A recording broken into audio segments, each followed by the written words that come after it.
warahmatullahi wabarakatuh. Selamat sore. Halo teman-teman, nama saya Galuh Ramadhani Cantika Liansyah dari kelas 4 Ali B. Kali ini saya bakalan mewawancarai papa saya. Tugas bahasa Indonesia. Ya, ada apa Cantik? Ada tugas bahasa Indonesia, mewawancarai Pak. Tapi tentang corona.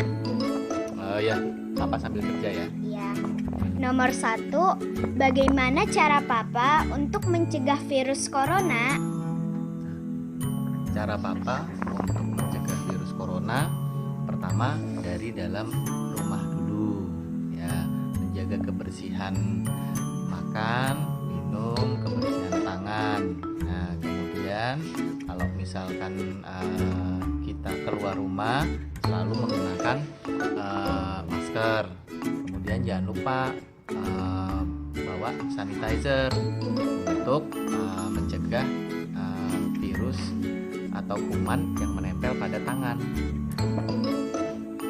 Nomor 2, apa pendapat Papa jika banyak masyarakat yang masih belum menyadari tentang pentingnya PHBS?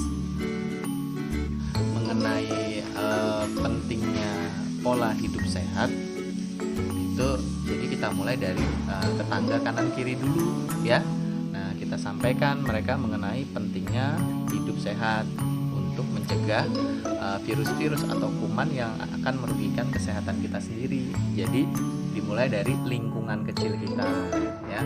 Untuk selebihnya mungkin kalau untuk lingkungan besar kita melalui sosial media seperti WhatsApp, Instagram, kita berikan informasi mengenai bagaimana pola hidup sehat yang baik itu dengan masa pandemi seperti saat ini.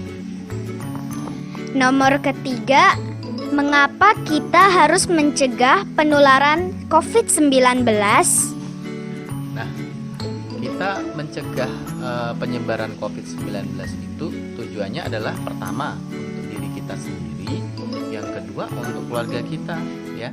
Jadi kalau satu terkena maka akan berdampak pada penularan ke orang-orang yang ada di sekitar yang paling dekat. Jadi bisa jadi kalau misalkan papa kena, artinya apa? Nanti bisa kena adik, kakak Cantik ya, kena kakak Uel, kena mama. Jadi kita harus menjaga kebersihan dan menghindari jangan sampai kita terjangkit dengan virus itu. Nomor 4, apa yang harus dilakukan supaya tidak terinfeksi COVID-19? Nah, yang harus kita lakukan pertama adalah pola hidup sehat. Jadi pola hidup sehat dimulai dari kebersihan kita. Jadi mulai dari tangan ya, kemudian rutin mandi juga ya.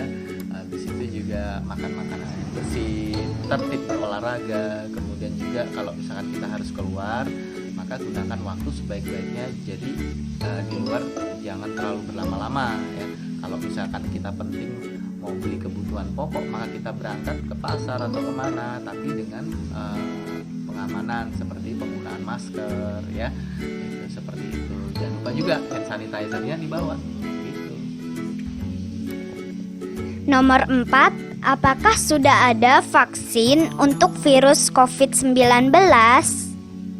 Ya, mungkin saat ini kalau dari pemerintah mungkin sudah ada ya, dari Departemen Kesehatan mungkin sudah ada, cuman jumlahnya mungkin masih sangat sedikit. Nah, sehingga tetap kita wajib untuk menjaga jangan sampai kita terjangkit oleh virus tersebut. Seperti itu ya. Untuk lebih lanjutnya Papa enggak tahu, masalahnya pemerintah tidak pernah mengumumkan secara langsung, tapi memberikan informasi bahwa ada saja yang kembali bisa sehat. Artinya apa? Vaksin itu ada, cuman mungkin jumlahnya tidak banyak. Nomor 6, apakah saya harus selalu menggunakan masker? Gunakan masker pada tempatnya. Jadi kalau misalkan di luar rumah wajib menggunakan. Karena apa? Sudah banyak pengumuman juga kan kita harus menjaga jarak terhadap orang lain untuk sementara waktu untuk memutuskan mata rantai dari penularan COVID-19 ini. Kemudian kalau misalkan kita keluar, kita ketemu orang segala macam kan itu kan bisa menulari dalam jarak 1 meter. Jadi ada baiknya kita menggunakan masker. Jadi untuk mencegah jangan sampai kita menghirup udara yang mengandung virus tersebut dari si pembawa ya. Kita jadi nggak boleh berburuk sangka, tetapi ada baiknya kita menjaga. Yang ketujuh, sebutkan gejala-gejala orang yang terkena COVID-19.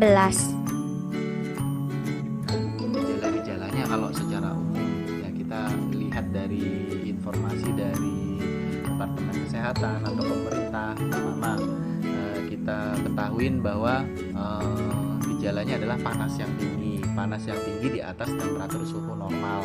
Misalkan saja kita sekitar suhu tubuh itu sekitar 30 sampai 32 derajat, maka di atas itu adalah sesuatu yang harus kita curigai. Nah, kemudian dampaknya gejala-gejalanya mirip-mirip seperti kena flu aja, jadi demam, kemudian disertai mungkin dengan kurang semangat, agak pusing-pusing, nah seperti itu. Nah, yang utama adalah kita lihat suhu tubuhnya. Kalau di atas suhu tubuh normal rata-rata, maka kita wajib memeriksakan diri. Yang kedelapan, apa saja tanaman herbal yang dapat mencegah COVID-19? Wah, kalau tanaman herbal gitu ya kita harus tanya mama. Papa nggak hafal ya. Mama biasanya nyiapin jahe, kemudian jahe, serai ya, jahe, serai, kemudian kunyit ya, dibikin minuman seperti itu. Kemudian selebihnya ya makanan-makanan yang bersifat mengandung vitamin, khususnya vitamin C. Yang kesembilan, apa nama binatang yang diduga menjadi penyebab COVID-19? Nah, itu kalau dari cerita filmnya itu kan kita lihat itu penularan pertama itu pada binatang kelelawar ya. Virus pembawa adalah dari binatang kelelawar. Kemudian mungkin binatang kelelawar tersebut dikonsumsi atau dimakan ya. Kemudian orang yang memakan itu terkena virusnya seperti itu. Jadi virus ini tidak bisa mati walaupun dalam kondisi dimasak ya. Jadi masih terdapat virusnya. Nomor 10 yang terakhir, jelaskan penyebab seseorang yang terpapar COVID-19. Nah, kalau kita lihat ya penanganannya itu adalah pertama kita kalau misalkan terdapat orang yang punya suhu tubuh tinggi, kemudian tiba-tiba dia pingsan atau apa, nah sebaiknya kita waspadai. Kemudian kita laporkan kepada pihak yang berwenang untuk melakukan pemeriksaan. Jangan kita tangani sendiri karena sifatnya penyebarannya sangat cepat ya. Jadi kalau bisa kita sampaikan ke orang-orang terkait, misalnya dinas kesehatan ya, atau mungkin di saat itu ada petugas keamanan biar mereka yang menangani. Kemudian pada saat itu juga lakukan karantina.